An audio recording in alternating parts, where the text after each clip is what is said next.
Hello and welcome back to Where Are All My Friends? This week's episode is with Will Tenney, who is the head of streaming strategy and promotion at Crush Music. He is the co-founder of Sun Pop Records out of New York City, and he himself is in a band called Exit. So he does a lot of things in music, and he is just genuinely very passionate about music. So this episode was a very fun one for two reasons. One, I like his story. It's a really interesting story as a kid finding music early on. That's what the first half of the episode is.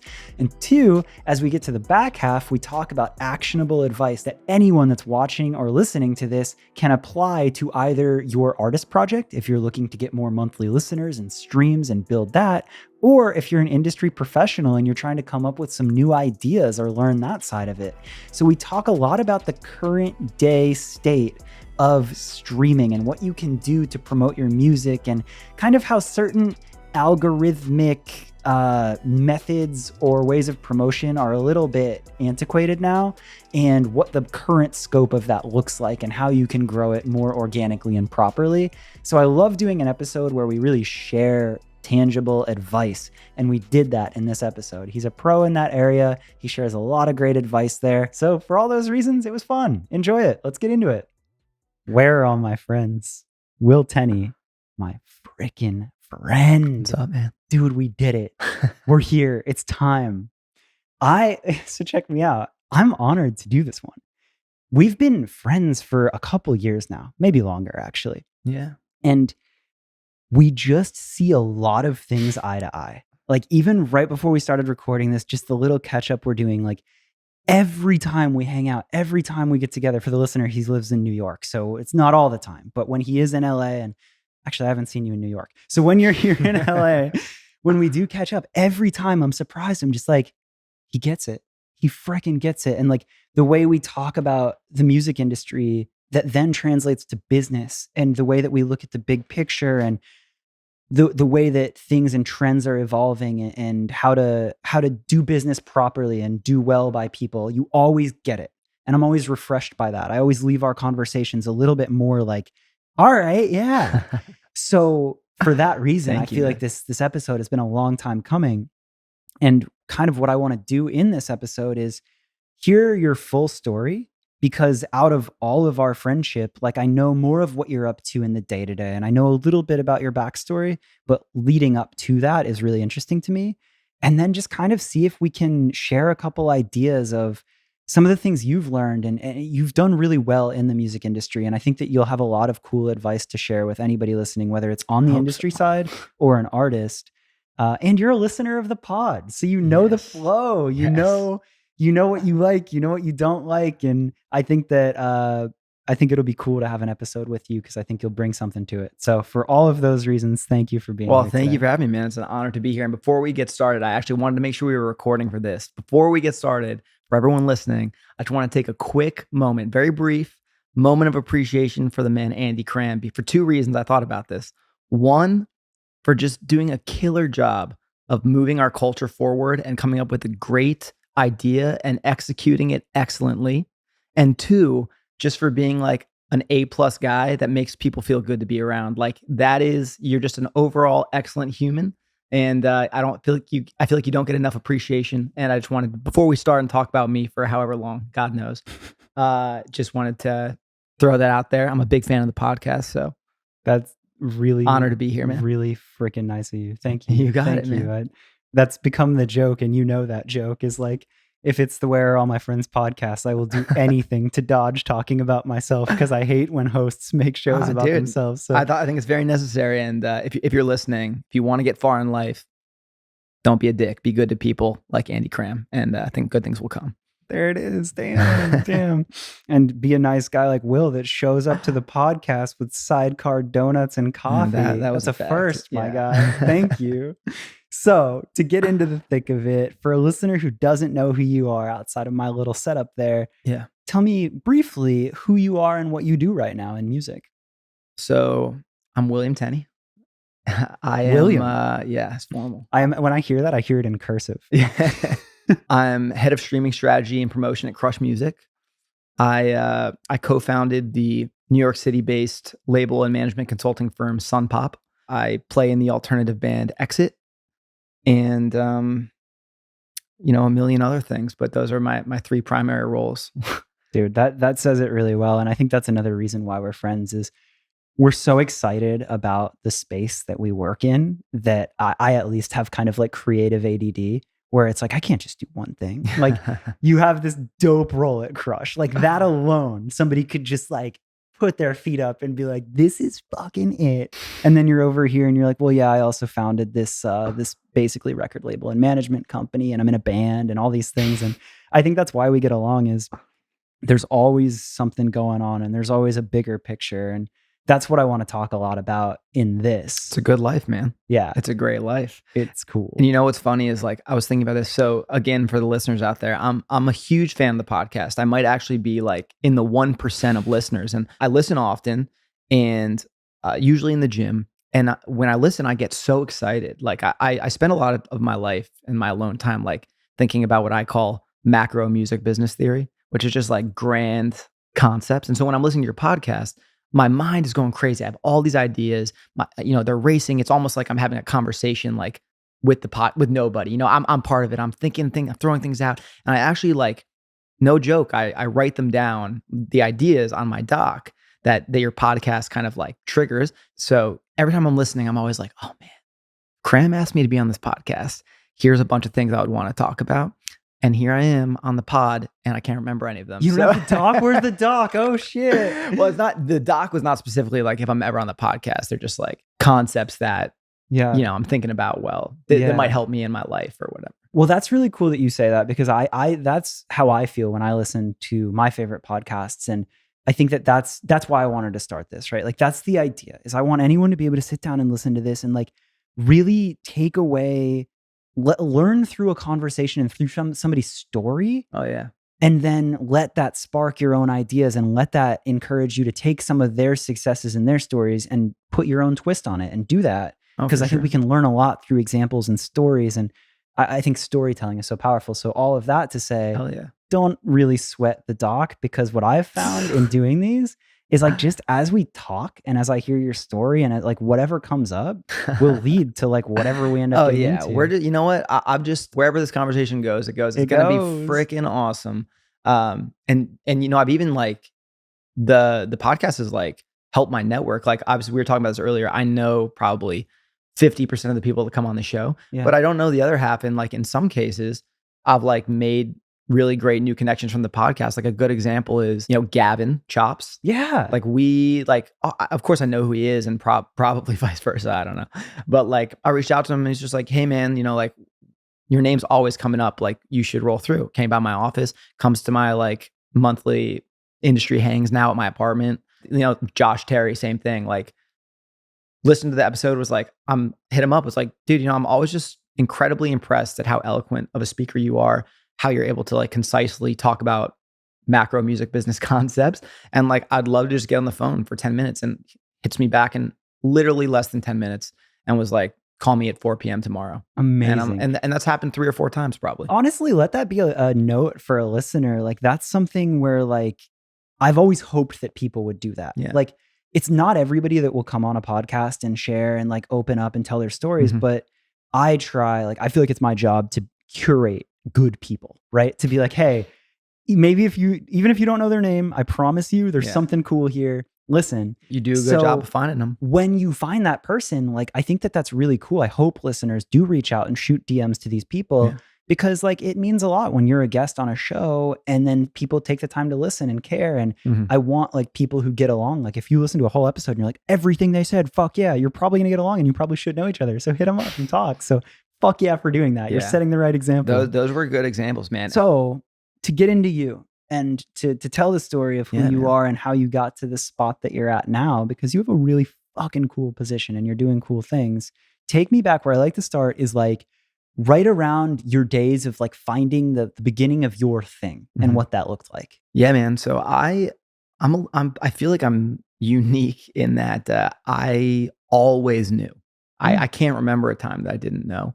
And I'm also unique because yes, I like wanted to be like a quote unquote rock star when I was younger, but I also had this like affinity for the record business. Like to me, like labels, CEOs and promo legends and people were like superheroes to me, which is kind of not, the standard Yeah. thing. But yeah, I can't remember a time where I didn't know. I think my earliest memory was being in the car with my mother, and we'd always have the alternative radio on. This would have been like 96, 97, 98. In my head, I knew what the hits were, and I liked being able to remember songs. I liked hearing songs that I knew, and I remember I didn't know the names of bands or songs, but I would regurgitate the melodies to my mom and say, like, I want to hear this again. She'd say, I'd be like 5 or 6, and she'd say, okay, well, it's on this station, or maybe we can go get a CD. Like, that was a big thing. And I remember asking, I must have been like 6 years old. I was just like, how do bands become famous? And she gave me an arbitrary answer. Well, they perform and they try to have their friends tell friends, and like gave me, how you'd explain it to a 5-year-old. But I remember being very intrigued with that process, that this entity you created it could grow as an organism. And being really intrigued by that. And then, I don't know, somewhere when I was like 7 or 8 years old, I started trying to sell cassette tapes to my neighbors. No way. And yeah, man. And That's a big piece, dude. that was the beginning, bro. That's a big piece, man. Like the people that as kids, when you find something to sell, Yeah, man. when you figure out that you can wash cars or mow lawns or sell candy at school for a markup, like when you find that thing, that's that first spark of an entrepreneur where you're like, there's something here. And Really it's cool. so funny hearing people explain how they got to that point. So cassettes, tell me about this. This is important. Yeah. So, I mean, when I was really, really little, like, asking my mom those questions, 5, they could tell I just had this like huge, magnetic force pulling me to music. So, I started taking piano lessons, couldn't get enough. I'd play piano for, hours every day. Oh, wow. So you've been playing music for a long time too. Yeah. So, I mean, I started, playing piano, and like got my dad's old acoustic guitar, and was like, okay, music is like my thing, always playing. I like in first grade, I formed like a band where I made 2 of my friends be my backup dancers. And I like performed in my like living room at my home for my housekeeper and my mother, and maybe their mothers. I don't know. So the show wasn't real, right? It was like in my home, but like you could just see, I was 6 years old. Like I wanted to do it. I had CDs, and I had this idea based on the earlier conversations with my mother about what bands were, and I wanted it clearly. I was forcing my friends to be in my band. So I continued with lessons, took piano, got my dad's old guitar, anything that could make noise I wanted to get my hands on. And so I think I was 8 years old. My dad took me to, I think it's called Gand Music and Sound in suburban Chicago. Oh, good old Gand Music and Yeah, Sound. exactly. We all If know that. you're It's out world there. famous Gand Music and Sound. I don't even know it's still open. It probably got bought by Guitar Center or something, but or it's a bank now. It's just a fucking it's a Capital One cafe. Yeah. And but he was like, he bought me a 4-track tape recorder. You could put a blank cassette in, had 4 tracks. 2 of them didn't work for some reason. But it was huge because I could make recordings. For me, like that was everything. So this is probably foreshadowing to for later, where people should have known that I was a record man and not necessarily like a quote unquote rock star. But like I got the tape recorder, and the first thing that went through my head was, rather than making a record or putting a tape in or whatever it was, I went on my computer and I printed out order forms for the tapes that I hadn't recorded or made yet. And before I even like literally plugged it into the wall, I went up and down my street. This was now in Connecticut. We had moved with these order forms, and I put them in, and I was like waiting for the calls to come in to order my tapes that I was making of my music. And this is like, again, foreshadowing that I would like maybe later be a promo guy. Before I even got any calls, I opened up the phone book and I started calling the houses on my street and saying, hey, just wanted to let you know, I just dropped an order form in your mailbox. And if you're willing to order a tape, I'd be willing to offer you a discount. And of course, all the parents were like, this is adorable. And of course we will. So I'd sprint over there. They'd give me $5 in singles or something. And I would run home, and I recorded the tapes piecemeal. They weren't even like duplicated records. I would make them one by one. They got bespoke tapes of me like plugging a 1/4 inch mono into my, keyboard, and like playing, whatever the songs were that I offered. Dude, you were putting in work. That's hours. And that was, this man earned his $5. and that was like the first, that was like, I didn't even care about the money. I wanted to sell records. And that's what I do for a living. I've literally never heard such an early foreshadowing story on the podcast. Like, for sure, people have found music and known. They're like, dude, as soon as I saw a drum set, I was 5 years old. I had to play. Like, you hear that a lot. Yeah. But I've never heard the 8-year-old out here, mail order forms, following up. And I wanted it all, man. Like when then it just became like a blitz, dude. My life went like, you get your foot in the door a little bit and it's like music, right? And then it just went like so wide. Like I wanted everything, dude. I remember like going to the toy store like around this time, and they would sell like toy instruments, a toy drum kit. Yeah. And I'd be like, the toy drum kit was $200. Yeah. I was like, Mom, come on, I gotta have this. I gotta have this drum kit. She'd be like, well, you already play piano and guitar. Like, you want to do drums now? And I was like, hell yeah. Fuck yeah, I want to do drums. I need it. And she's like, well, it's $200. Like, what are you talking about? We're not doing this.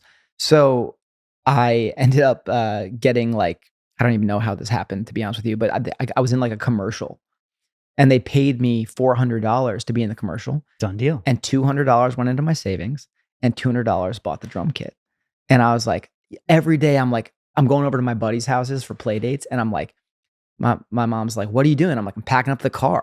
Packing up the car with what? Packing up the car with my music shit, Mom. I'm putting my freaking drum kit, my guitar, I'm putting everything in there. I'm like, when every second no one's looking, I'm putting on my CD player and I'm jumping around pretending that you were just in. I was in, man. I couldn't get enough, and I wanted lessons and everything. And we moved. I think it became like, I don't want to say like a killer piano player, but I've been the same good at piano since I was like 8 years old. Wow. Like I'm as good now at piano as I was when I was 8.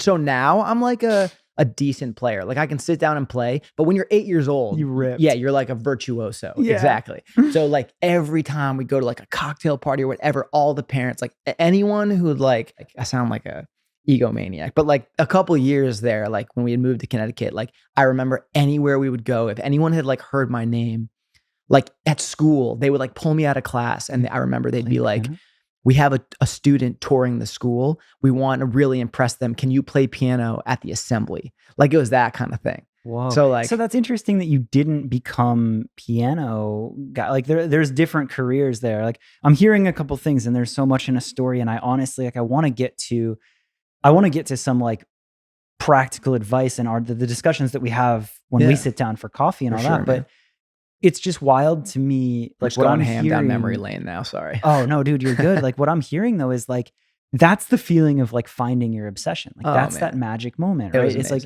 everybody knows that feeling, be it, for me, it was skateboarding and cars and music. Hell yeah.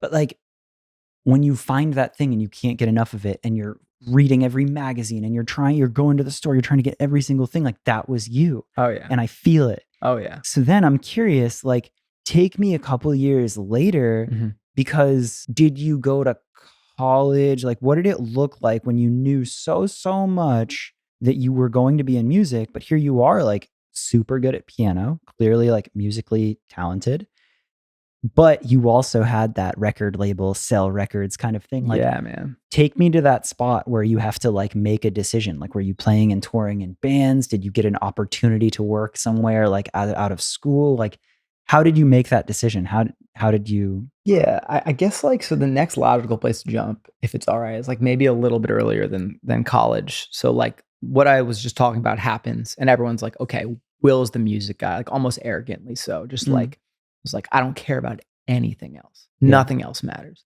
And so I went through various iterations of like trying to start bands, but it's impossible when you're a kid. Like no one's got the fire like you've got it. No one wants to do it. Whatever. Finally, I get to be like 15 years old, and I'm like, enough is enough. Like I'm starting the real band. I don't care who's in. I'm finding whoever's going to be in this. And yeah, I did what most kids do. And at this point, I had come in, moved out of like the world of blues, jazz, and classic rock, which is traditionally where like students learn. And I had discovered our community, which, I guess you call it like the alternative community. Yeah, you were like, finding like bands that play on Warped Tour and stuff like that. Yeah, I mean, Yeah, I guess it was. This would be like early days, like 99, 2000. So Oh, like like, Blink-182, Green Day, yeah, stuff like like that? the Warped Tour was like Sugar Ray, Yeah. Blink-182. I guess it was like 2006. I was like just in high school and I was like, I'm starting the band now. This is like what I'm doing. This is Yeah. gonna be the band that like, puts me in arenas and like, puts me on the map. Game over, baby. You know how to do the mail order. You've got the band now. You have the phone book. And The formula is tried and true. It turns out that we weren't all that great at making music, but I was super music business savvy. Like you were the business guy. Of the band. like more so than any manager we ever had, and like everyone knew it. Like I was the guy driving it forward, and so to kind of fast forward it, you started this band, did like the local scene, start playing shows, you do teen centers, whatever. You build your following, you do your thing. Gets to be like 2008, 2009 now. I'm 16, 17 years old. I'm like, okay, parents, like we tour now. This is what we do. And they agreed to let us go out for 8 days in the Northeast in my parents' Suburban. Yeah.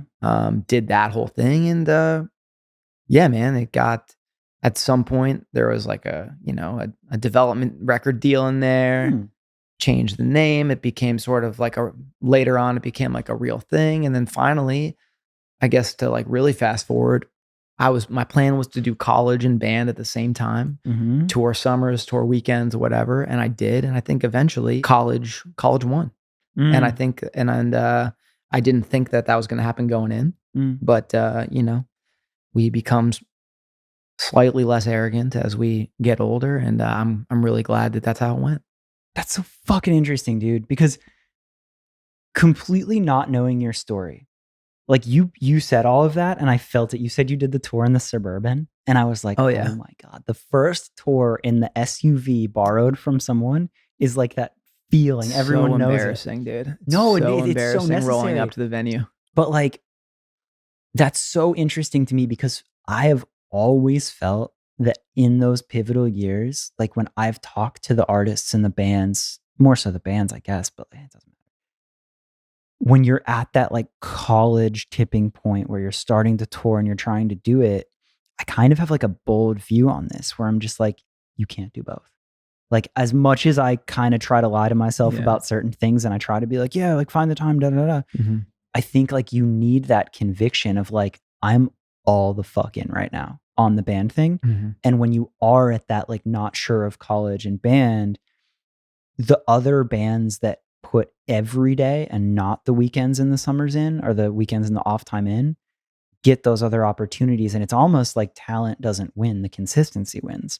And that's a bold, like, I don't mean to say that to discourage people that do try to do it. It can be proven and people have done it, but it's interesting to hear you say that. And it's interesting to hear you be like, yeah, so college won. And I did that. Yeah, man. I mean, so at that point, I mean, if I started touring when I was 17 and the band officially broke up when I was 21, you're tired. Coming out of high school, like we were in a pretty good place. Like I said, we didn't have very good records, but there was something there. The following was like semi-real. We'd go do like the Northeast circuit. We'd show up to a team, the drill. What was the band? We're in a band called Call Me Anything. Call Me Anything. And we were never That's why your IG is Call Me Will. That's right. Holy shit. Okay. We were never huge, but I think because I was so motivated and I like to think music business savvy, we were able to compete even though we weren't good or cool. Interesting. At like kind of a higher level. Interesting. So, coming out of high school, it was like, it's kind of real. Like, we'd come home and 200 kids would show up. Or you go to Rhode Island, 150 kids show up. And so you're like, oh, there's something here. Yeah, there's something here. And it's super exciting. And then all your friends go to college and they're doing the college thing and they're getting older and maybe they're maturing a little faster than you. And my plan was to go to college.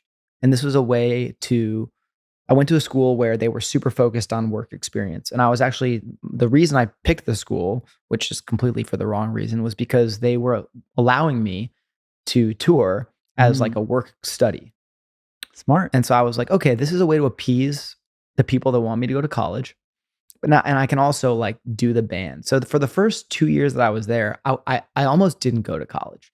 Sure. Like every single weekend I was gone. I only had like a few friends. And it was just like a place that I lived and sometimes went to class. And it was just something I did in between being on tour. Like we would skip class Friday, leave Thursday, drive to Rhode Island, do Rhode Island, Jersey, Philly, whatever, and then come back to Boston. Yeah. Eventually, like, so now you're 4 years in, the band's going okay, but like, you're still not making real money. Your Mhm. friends are like getting internships in accounting, like life's coming at you a little bit. And I got back from I'm not going to name the band, but like got back from a tour with a band that you and I probably know. And it was cool for us. We were out with a band that we looked up to a lot. And at the end of the tour, the weekend, they were like, all right, like we're going back here. Like this is where my parents live and he's got to be at work tomorrow. He works at, so-and-so bar. I got back to school.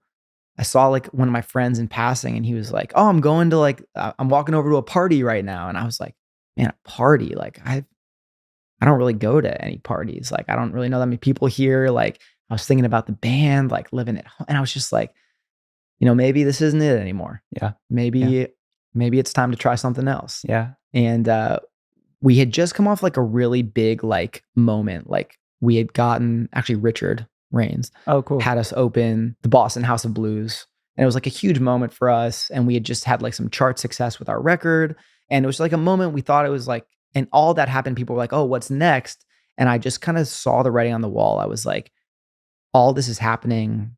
We still don't have any money. We still don't have, it's just like, and I was like, all right, we did one last show. We played at this place in Boston called the Middle East with, gosh, at the time they were called Hollywood Ending. Now they're called 7715. Oh yeah. Dan Garrity. Yeah. Shout out. Yeah. And it was great, man. It was like sold out. We did one last hurrah. And then I was just like, that's it. I'm not in a band anymore. Yeah. Yeah. So then college. So then is this where we get into music business, Will? Well, again, I was always music business, Will, and Sure. everyone knew that. So then what's the career, like what's the line to you working at Crush? Because you founding Sun Pop came before that? Yeah. So, okay. So whatever. Come towards graduation. And this whole time after being in the band, I ran just like a studio out of my apartment in Boston. So I would You really never stopped doing music. Oh, never, man. So I would like write and produce bands. Oh my God. Actually, in that time when I got my first gold record, right when I was about to graduate Northeastern, because I had been just like co-writing and producing for a bunch of artists. And one of them just ended up getting signed to Warner Spain. Sure. And sold like, apparently they were like a big radio band in Spain. And I just like, as I was graduating, I was like, I got my first gold record. So I was like, man, I really can't leave this shit. I got 2 offers for jobs coming out of school. I got one from Sony and I got one from the bank that I worked at Goldman Sachs for 2 years. Oh, damn. So I had an offer from Goldman and like, I wanted to go take the Sony job, but to be honest with you, like the offers were just so wildly different from like a salary standpoint. Yeah, not everybody has the two to compare to, but the finance world is definitely more lucrative. Yeah, so I thought about it, I was like, okay, I've been in music at this point for my entire life. I thought I had like a world of experience. I was like, I can go back to music when it's time. I don't really want to go be someone's assistant at Sony and like whatever. So I took this finance job, worked it for 2 years, and all the while just started like plotting my escape. I was like making killer money. I was like, just moved to New York City, like didn't have to worry about any expenses. Like I wish I had been better with money back then, like, and thought about the long term, but it was just like, I never had to think about rent really. And I just like, money came in, I did whatever I wanted to. And I just started like plotting my escape. I was like, all right, I'm starting this label. I kept running the studio out of my apartment, now in Manhattan. And I'm starting this label, and that's just like how it's going to go. And we were really fortunate. I started this label and management consulting company called Sun Pop. We signed a couple records that, like I was saying earlier, turned out to do pretty well. That was like 2014, 15 or 2015, we signed our first record, and it, miraculously, it had some hot AC radio success. And it's actually the most epic moment, dude. Check this out. So please. I'm at 200 West, which is the Goldman Sachs headquarters. And like, I'm getting pretty tired of it. I'm tired. I'm getting up at 5 a.m. every day. I'm working on finance. But like while I'm at the office, I'm like slinging records, dude. I'm like signing shit. I'm fucking like, I'm not there. Yeah. I'm physically there. I'm not there. I'm literally going into like conference rooms, like pretending I'm like talking to partners. I'm like on the phone with bands and shit. We signed this record. literally, I'm in the office. It's May. I get the email back that SiriusXM The Pulse is going to debut this record that we signed. Now, like SiriusXM The Pulse these days is like not that cool, but like for me, I'd never had anything I'd worked on beyond radio ever. Yeah. And it's not like now where like I talk to all these people all the time. Like I was talking to like a music industry person. They're like, we're going to air this 7 times this weekend. Here are the times. And like, I wasn't even done with work, dude. I straight up just like stood up. I went downstairs. I had my coffee. It was like the first day in spring where like you didn't have to wear a jacket. It was so sunny. It was cool, but you like could not wear a jacket.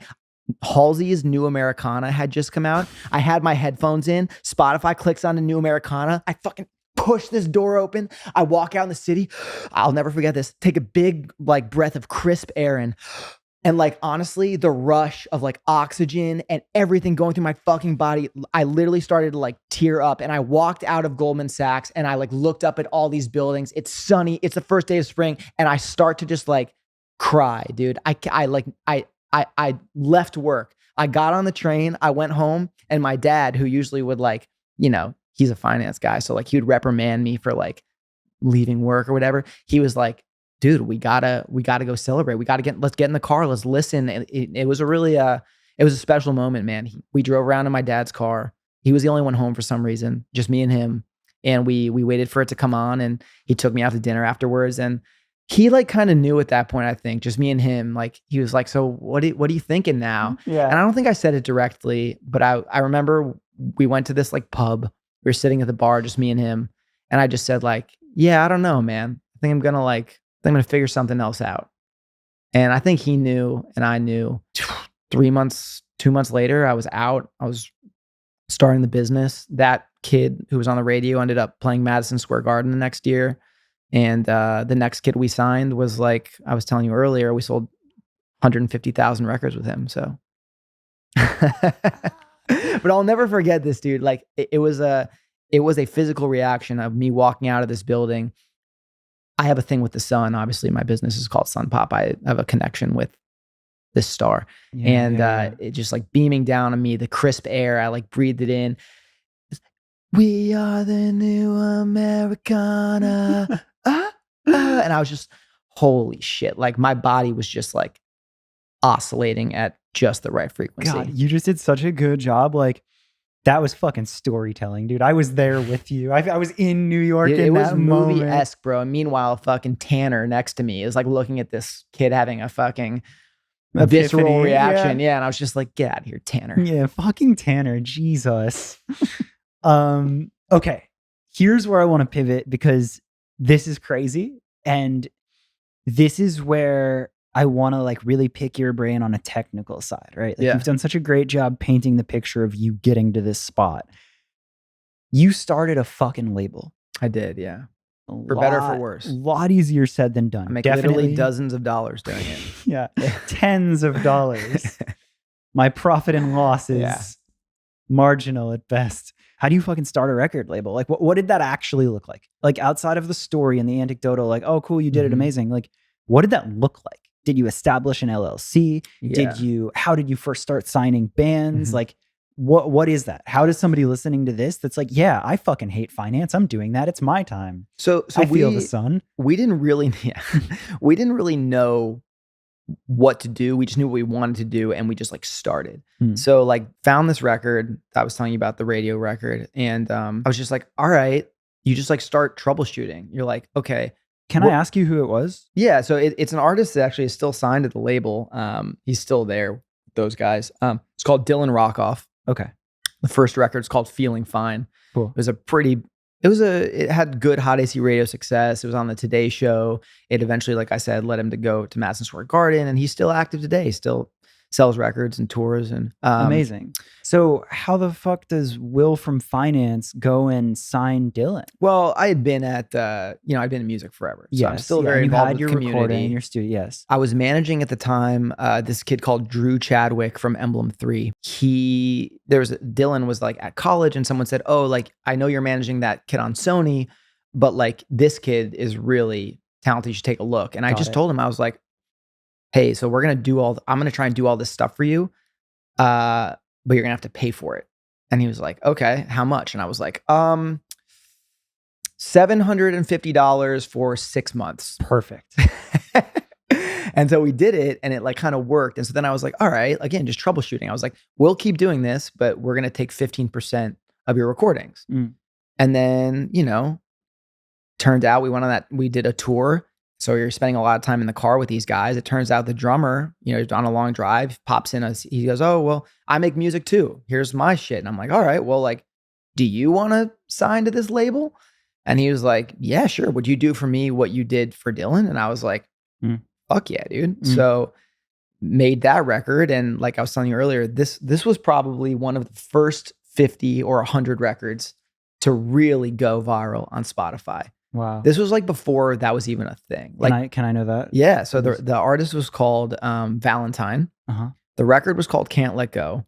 And like it was right in the area, like the era 2016 it came out, where like, I mean, the first class was like of real Spotify artists was like Lauv, Verite. There's a handful of them, but he was one of them.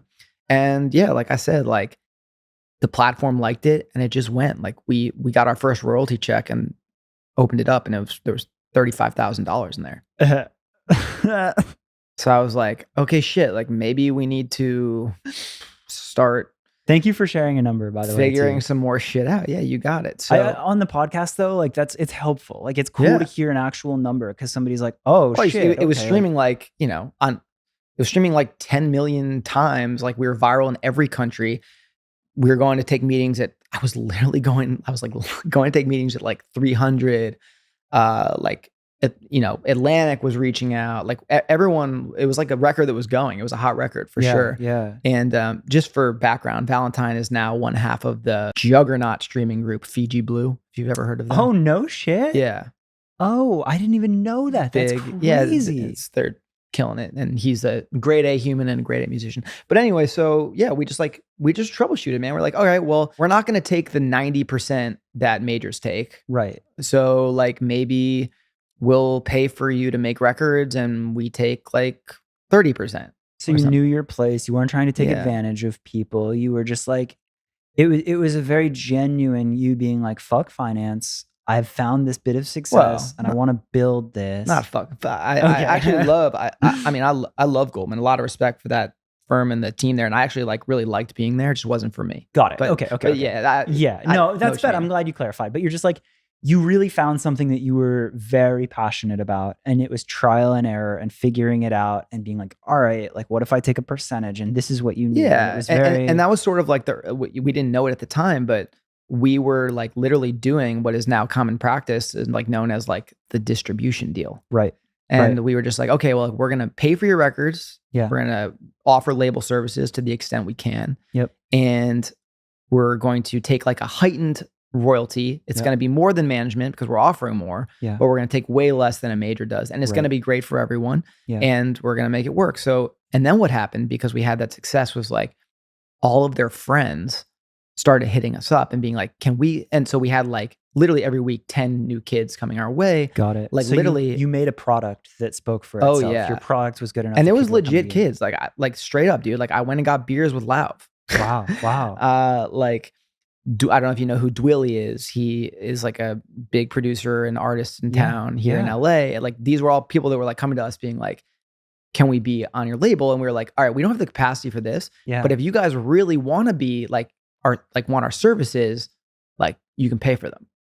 So that's where we opened up like this management consulting business where we would like offer our product, which was a suite of things at this point. I mean, it was promotion, it was radio work, it was strategy, it was advertising, it was artwork creation, digital media, like everything. We had 4 people. I was doing the grunt of the work. But. Let's paint a picture here because I think like, I'm sure some listeners know it all and maybe it's a little bit redundant, but I think like we talk about this still a lot and it's an ever evolving model. But like your typical signing to like a major, like a typical standard record deal is you're giving up a much higher percentage.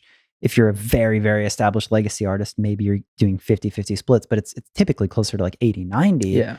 But you're getting everything you just listed completely as a package, right? Like you're getting Right. the suite. Like your album's getting paid for. They're promoting it. They're Yeah. helping you with artwork. They're helping you with marketing. They're helping you take it to radio if it has the success or the possibility. Yeah, and of course, like helping there's you- various levels of like, you make the argument, like obviously UMG is like a global, well-oiled machine with Yeah. like much more resources. You got to know what you're getting into. Like, Right. not knocking what those guys do. Yeah. They have like a global reach, and majors have like usually pretty a great team. So Yeah. it's like there's a scale of like how effective a team can be. Totally. And like I really like I don't have a side. Like I love with the podcast, like I'll talk to indies and people who have done things completely independent. I'm like, hell yeah. No, there's argument And for then both. I'll talk to people that work at majors, like minority. Like, dude, Completely it's a depends. blessing to work with him Yeah. and that whole team. So Completely I think depends. everybody can do things in any space, but just painting that picture, and that's where I feel like it is an interesting model, and there is a viable side of both options. Yeah.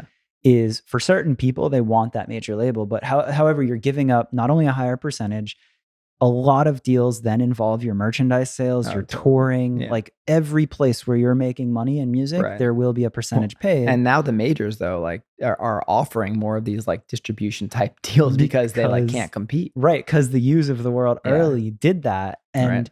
that's that, I think, again, So where we did get, that for you. You're welcome. No, I'm just kidding. Yeah. You're welcome. That's where you address camera. Yeah, You're welcome. Just one quick disclaimer, because I don't know if I've been clear about this. I'm not directly involved in Sun Pop. I was a co-founder, Yeah. but I'm a Crush guy now. So just Yeah. so we're clear, I'm there's a glad great team of people that run that business, and I would certainly know how to find them if you're interested. But I just want to be clear about that. But it's really cool to hear how you did that and how that took place kind of ahead of its time. It was And- cool, man. Yeah. And so like, so then at that point, so like what ended up happening was those records like, died down as records do. We didn't sign a big deal, which is kind of like, and Right. our consulting business kind of became like what's kept the lights on, Oh, wow. So we were like, we'd have 5 clients a month. Mhm. I mean, we didn't charge as much like back then, like we weren't charging so much as we, Yeah, your as they services do get now. more valuable. You But evolve. we had 5 clients paying anywhere. Some of them were paying $1,000, but some of them were paying $2,500. So it was like a real business. It was kind of like a real thing, and we started getting real clients. So like we worked really closely with the UMG Stream team, and we would actually share clients. Where like there was a guy, RIP, who used to run the streaming business at UMG called Jay Frank, is a data genius. And he would like help us work records with his resources, and we would help him work records. And so we started getting these real clients, UMG. And I was building a project at the time for someone that was referred from Crush. Like an artist, they had said, "Oh, we can't develop this artist, but like maybe you would want to." Yeah. And I'd never been hit up by anyone like as legendary as Crush before. Yeah. So even the fact that like an email was coming from someone there was like, okay, like I didn't even care if it was like a polka group, like I was taking it. Crush has had respect for so long. Like they've just been the absolute best in the business. Oh Shout out to Team Crush. God.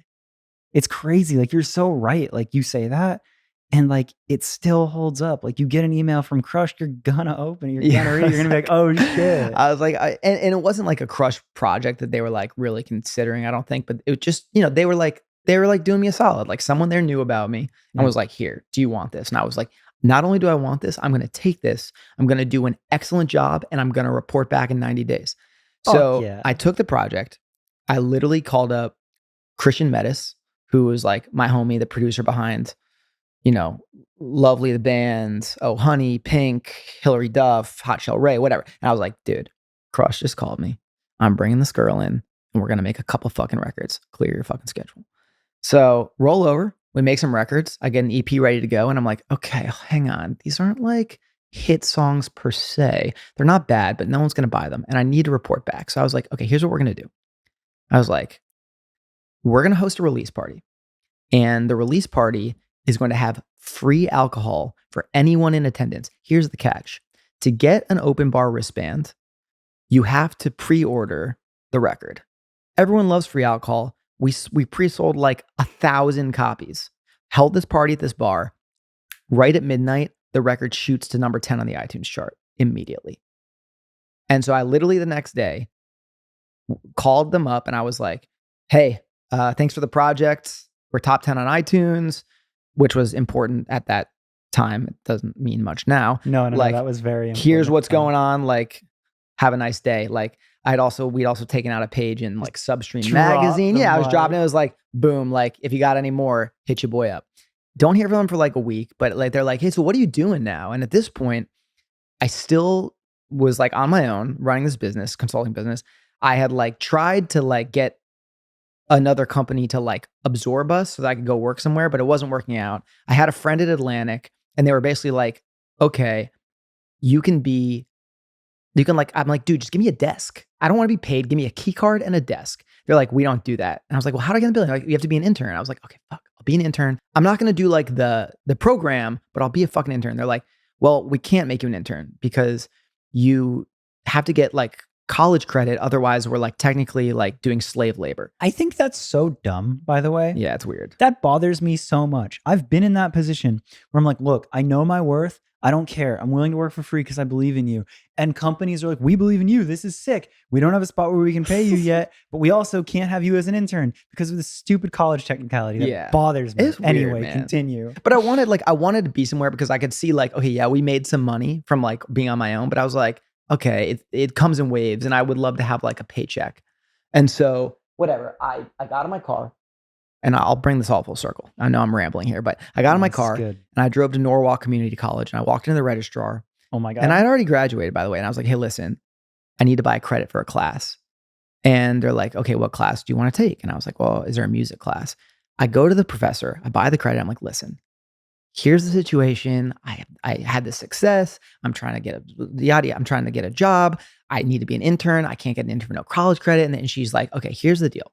I will let you do this, but you're going to have to actually take the class, and any opportunity you get, you have to shine a light on how great community colleges are for the country and by offering affordable education to everyone. So every chance I get, shout out Norwalk Community College. You were a very pivotal moment in my career. Let's go. You held true to your deal. It came up in your podcast episode. Yes. Norwalk. Let's go. It's a great school. It's affordable, and they're doing a really great thing offering affordable education to the community. So I went back to Atlantic and I was like, hey, where are all my friends first at? Yeah.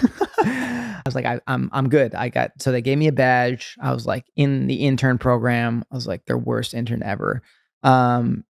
So anyway, I get this call from Crush and they're like, well, what are you doing now? I'm like, okay, here's the deal. I took out a community college credit. I got this desk at Atlantic. I still run this consulting business, yada, yada, yada. And they're like, oh yeah, you've been doing streaming promo for artists. And like, we were like, those days, we were like breaking artists on like third-party playlists. Like that was a real thing you could do. Yeah. And so everyone, like we'd get hired by like real artists. My person at Crush looped in another person who's now like essentially the president of the company. And he was like, hey, Will, can you show Dan this thing you're doing about playlists? And like, I opened up my spreadsheet and I like took a screenshot of one line item. And I was like, yeah, hey, nice to meet you. I built a database and we've been promoting records and like these are some of our clients and like that's sort of what I've been doing. And I remember he just responded and it was like a one-line email. It was like, can we see more? And I think I just responded with a one-line email and just said, no. And then they had me into, I didn't even know it was like really an interview. They're like, why don't you come by the office? And I think after like 2 or 3 times, I figured out that they were like interviewing me because they would like bring me in. I thought it was just to like catch up on the projects. I was like, oh, good to see you guys. And then they'd like call me back the next week. And I had a friend working there. They'd be like, oh, Will, you're in all the time. I'm like, oh yeah, I'm friends with Eric. Like, and then after like the 3rd time, I was like, oh, they're interviewing me. And then they were like, would you want to come in house and do what you do here? And I said, yeah. And I was originally like a radio streaming hybrid. And now I run the streaming department. You brilliant man. This is so good. There's a lot of things I'm hearing in this because you said it. It was a slightly different time and things that worked then don't quite work now. And priorities weren't the same, right? Like iTunes, like when you could get an album on the iTunes charts, that was big. Everyone was downloading from iTunes. Everyone was paying attention to iTunes. Yeah. So if you see an artist on the top of iTunes, you'll probably listen to it. Maybe you find your new favorite band. It was very good. It was very one central place. Totally. different now. Yeah. Third-party playlists on Spotify algorithms is all evolved.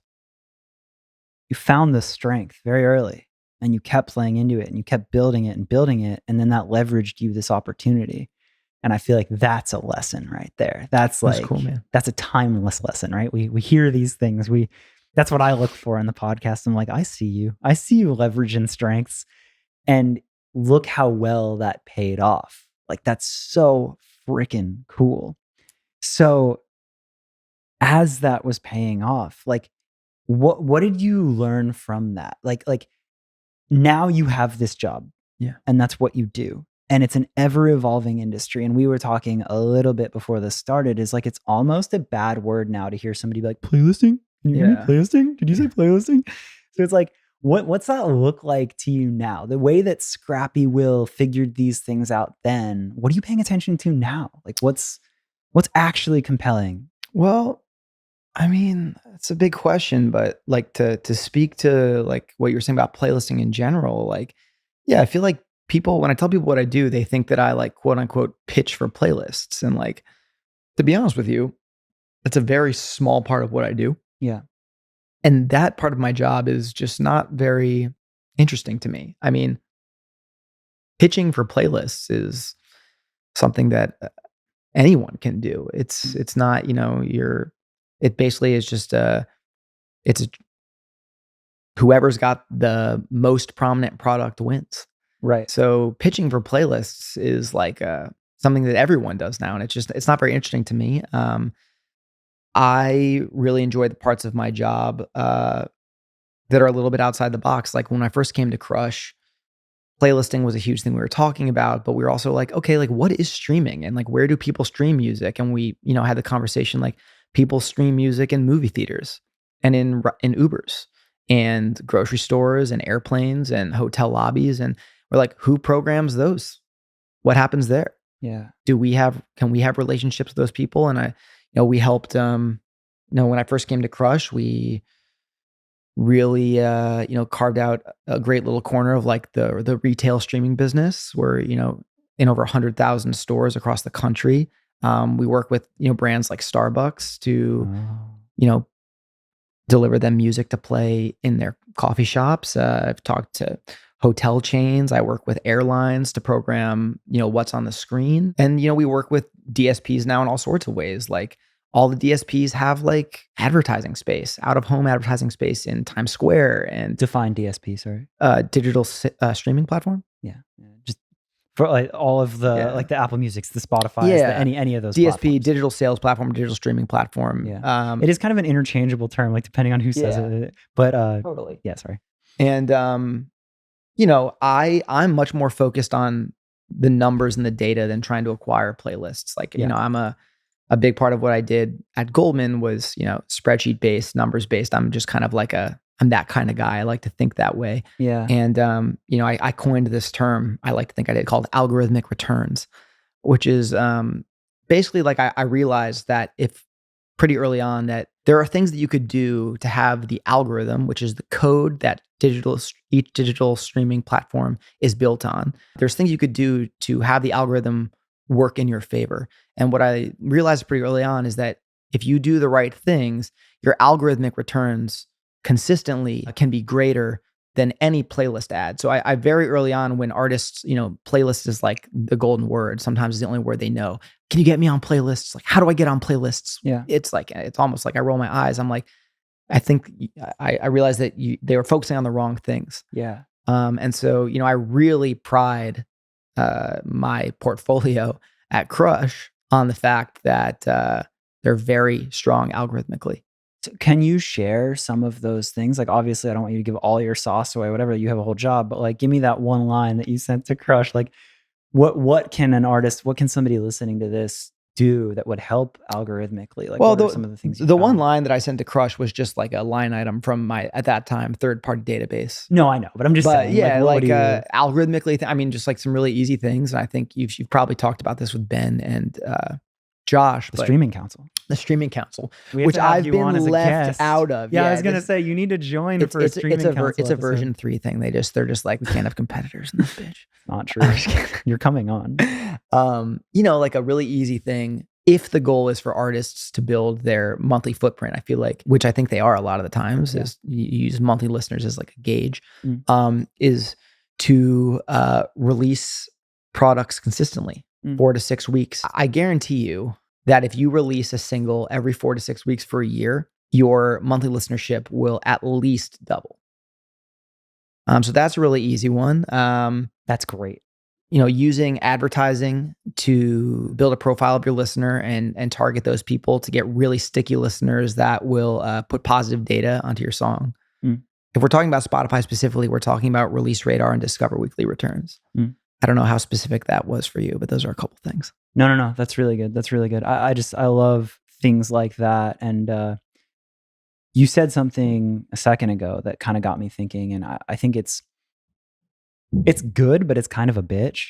You used to be able to game algorithms, and you used to it was a different model, right? And you could do your things like your everybody gets a free wristband, but you have to pre-order the album, and then that many pre-orders will spike it. And I think it's a little harder to game stuff like that. And the unfortunate but also good truth that I'm seeing lately is the product speaks for itself. So true. You really so true. You can put maybe an analogy is if you don't have a fire and you're pouring gas on the sidewalk, it's just going to sit there and dissolve, and it's it's anything. But if there's already a fire there and you pour gas on it, it'll go crazy. So it's you need, as an artist or in your business and profession, you need to start that fire yourself right now. People can't do that for you. And I think the tech companies that have built these algorithms, be it streaming or just social media, it's really hard to build that fake massive following now. Oh, yeah.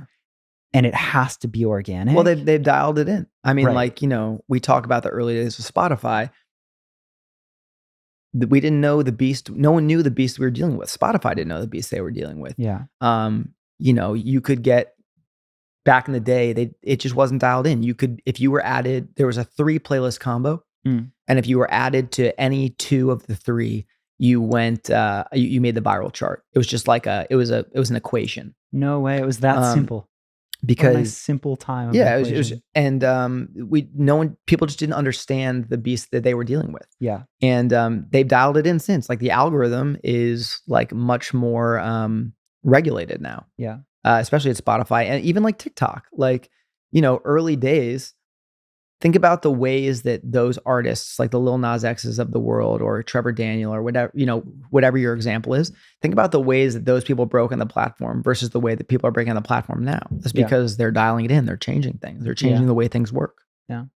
Yeah. And it's funny, because there's 2 lessons to me there. One, don't shake a stick at technology, because as new platforms come out, you will find those times where you can finesse an algorithm and get your leg up. So I always try to embrace new technology and find, right now, YouTube Shorts is kind of having its own little moment where they're saying, please, for the love of God, care about us. Yeah. If you hashtag anything short, they're here's views. Yeah. So you'll see that. You'll see the little times where it was the same way with Reels. Right. Exactly. Because every tech company is competing with each other, and the people are the product. So if you give them the product that they want, they'll be here you go. Yeah. Use us, please. But that's fleeting. You can use it, but that's don't build your business off of that. However, the timeless lesson that's kind of a bitch, but kind of encouraging, is your product has to speak for itself, and it has to be good enough to stand alone. And if people genuinely like it, it will get noticed. So that's a bitch, but it's also hopeful. And I view that as a thing of well, good. So just focus on the product then, right? Totally. And I had Kenji on the podcast, who's an independent artist. And I think kids fucking I don't brilliant. know this episode. He's it's not out yet. But by the time yours no, just is because we were talking about it earlier. It will be. Yeah. But he reminds me of you, but he's an artist still, right? Where he's so business and numbers.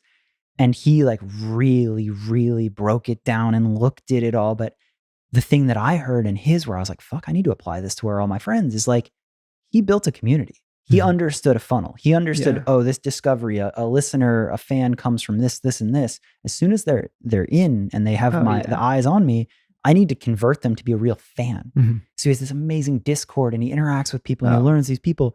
that's where you win, Well, because that never goes away. I mean, to your point, like, yeah, we are in a market right now where there are frankly just like much less industry tactics at play.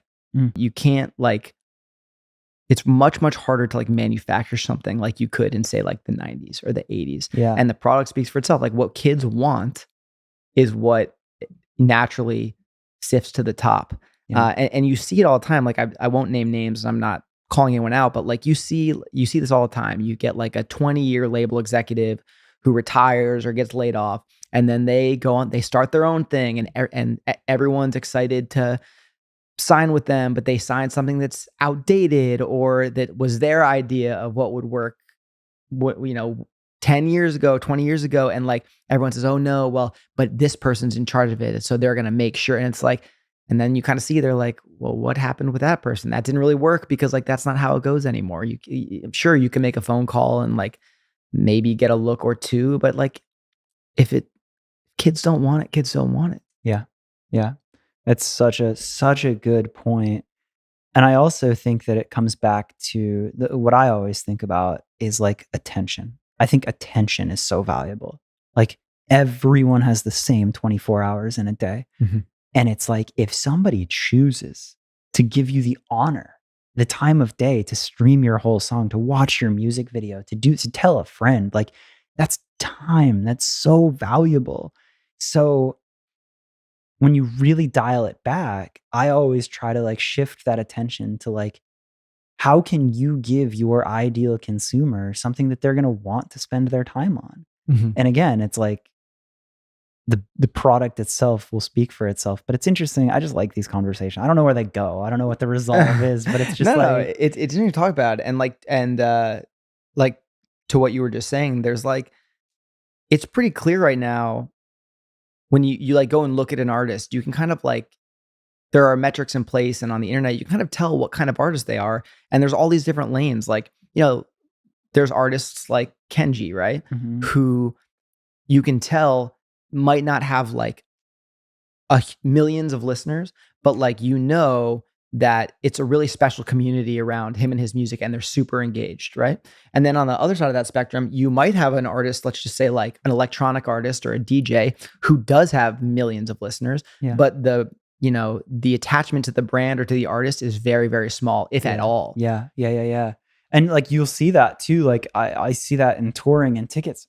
Like Yeah. you can see people that have so much hype and attention online, but like you can almost feel it if the engagement isn't real, and you can be like, this tour is not going to sell well, or like you can feel it, and you can feel when the small independent up and coming artists, like there's just that community, and then they go out on tour and like kids show up Oh, yeah. everywhere. Like I don't know, those things are There's a band that just did a single with Sun Pop. They did, and they're called Pop Tropica Sluts. tight. And it was like totally like that. Yeah. Like they don't have like 100,000 monthly listeners, but it was so apparent that the community was real. Kids are getting tattoos and people, it was just like a real thing. Every song they put out, they keep growing. They just did Knitting Factory and sold like 200 tickets. That's amazing. Yeah. Yeah. And so, shout out to the Sun Pop team. Yeah. Yeah. It's so cool. Throughout all of you doing what you've done and putting pieces together, if somebody is listening to this Mhm. and they have similar thoughts and they feel like they could use the help, or they're like, all of these things align with them, but they need that nudge and that help to get noticed, or they feel like an independent, like a Sun Pop or something would take notice. Like what are, and now that you work at Crush and you see all these things, like on the artist side, like what are ways to get noticed by the right people to maybe help them build that? I do think anybody can do it themselves, but like what are on that industry side, like what are y'all looking at? I mean, I can only speak for myself on that. But the things, I guess that, to be honest with you, the things that I look at, is I when I look at an artist, I try to decide like what lane they're in, that like we were just talking about, like, are they like, what's happening here, if anything at all? And you can Yeah. tell pretty quick. Like the first question is anything happening? Yeah. To be honest, like when artists send across their music, the answer is usually no. They're relying on you to try to make something happen for them. So that's the first thing. Like if nothing's really happening, Build the story more. that's a tough one. Yeah, Yeah. because it's like the records might be amazing, but we have a surplus of good records in the world. That's Right. not the disconnect, right? Yeah. So, and that if something is happening, I try to see like what bucket it's in. Like, do they have like an incredibly strong streaming business? Are they killing it live? Is it both? Is everything small, but the community is super engaged and it just needs to be scaled? Like, so I guess to directly answer your question, I try to see if there's a direct path for a business. Yeah. Yeah. No, that's awesome. That's great. It's like, if to speak to my earlier point, like I don't, and again, this is just for me, like if you're sending music over, it's like I said, it's not like the days where like we can just press a button and make you a thing and you're just trying to get your shot. I don't wake up every morning and say like, man, if only I knew more talented artists, I would be so successful. I would make really great records. It's like, I know so many talented artists that I literally don't have enough time in my day to service all their phone calls. Mm-hmm. And so like when, a friend of a friend or a family member says, oh, I know this person, could you meet with them? It's like, yeah, of course I can. But just like I said, like there's a surplus of good artists and good music in the world and good records. Like that's not the disconnect.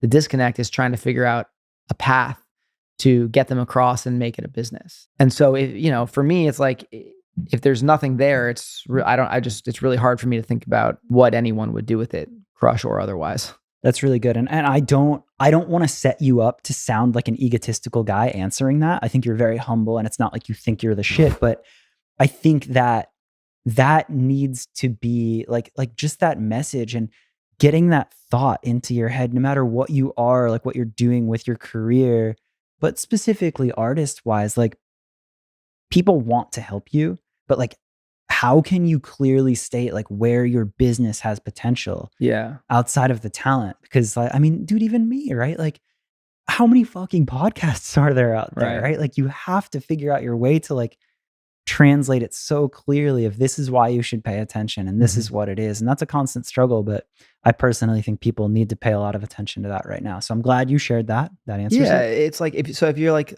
to be really explicit, like if you're going to send an email, like here would be like an email that I would like I read them all, by the way, of course. I don't respond to them all if I don't have to, but I respond to some and I read them all and I try to listen to everything. Here's an email that like I would respond to. Let's go. It's like, hey, Will, I saw you in XXX, whatever it is. I wanted to share this project with you. It was just featured in X and we've seen an 80% month over month consumption since it came out. And I think it might be something that would interest you. And if we had a little help, it could be X. But, like if you send me an email, like here's one that literally happened yesterday. Send me an email and they're like, hey, I want to send you a DM. Hey, I want to send you this new music. I said, okay, cool. I listened to everything. Here's my email. Send it to me. He sent it to me. It was just 3 files. And I was just like, hey, like, I'm not sure what I can do with this. I listened to them. I think they're okay. Keep me up to date. I'd be happy to listen in the future. Yeah. And he responded and he said, okay, I didn't even send you the 2 best ones, but cool. And I was like, like, yeah, how on your side, how are you supposed to help that? But like, you can't read minds. And this person happened to be a rapper. If he was like, but 1 year ago, I sold 200 tickets in my hometown. G-Eazy's coming in 6 months. I'm working with the promoter to be on the opening slot. And I've been talking to so-and-so at AWOL, and they're really interested. And maybe you could talk, or like, is Empire cool? Like, let me know what you think. And like, just like, give a path. Like, right. And yeah. It's interesting. And all of us can apply that. That's not just a lesson for an artist. Is like, really being like, when you're sending an email, like, what are you asking for? What do you want? Yeah. Because people can't read minds. So like when you send that email, why should they care? And what's your ask? People think that the button exists and they just want to send you your music and for you to push the button on it. And I'm here to tell you with 100% certainty, the button does not exist. Right. Yeah. There's no button. Good. If there was a button, I'd be pushing it. Yeah.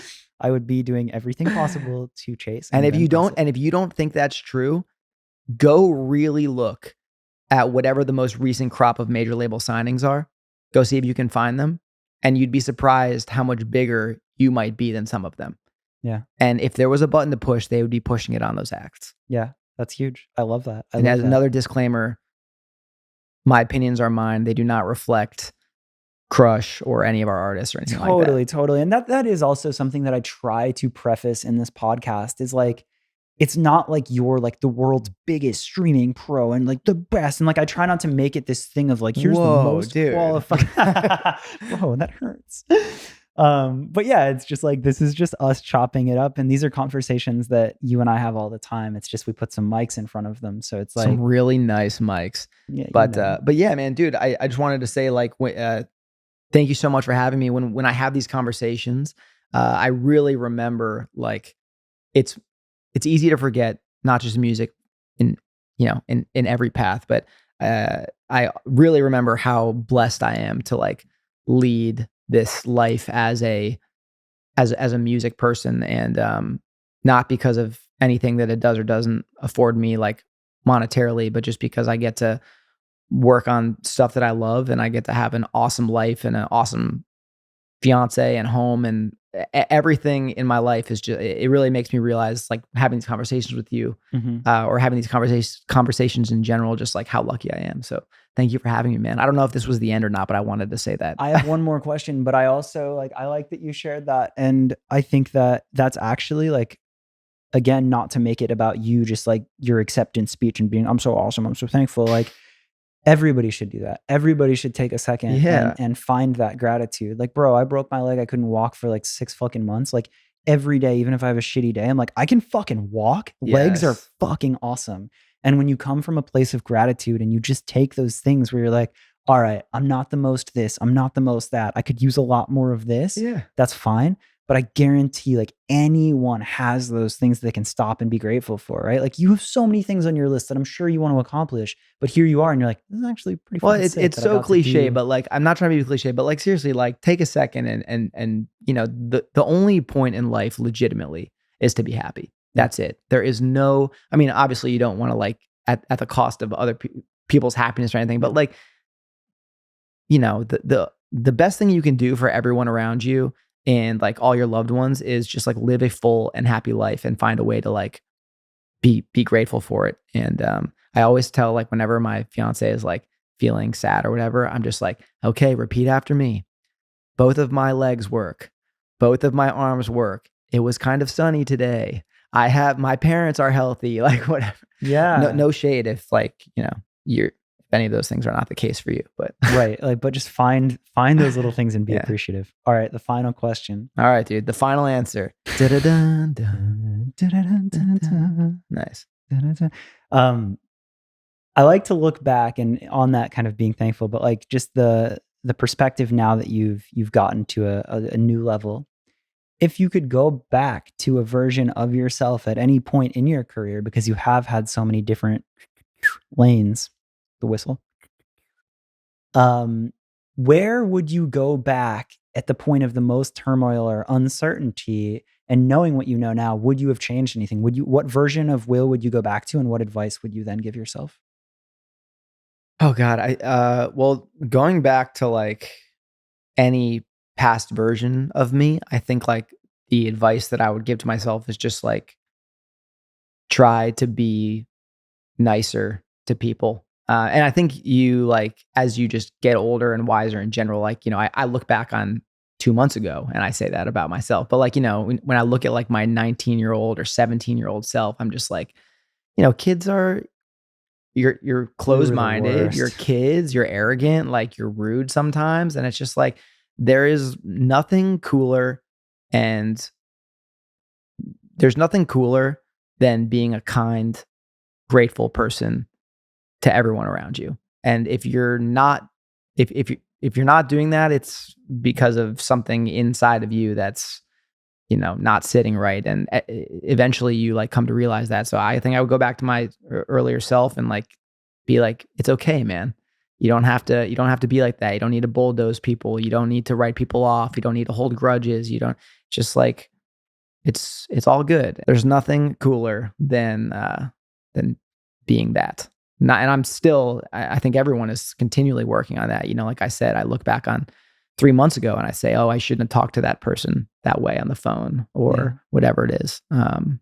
But like, that's a great piece. And I work with a great guy called Capone, and he told me very early on in my career, I think I said it at the beginning of this podcast. He was like, "You want to get far in life? Don't be a dick."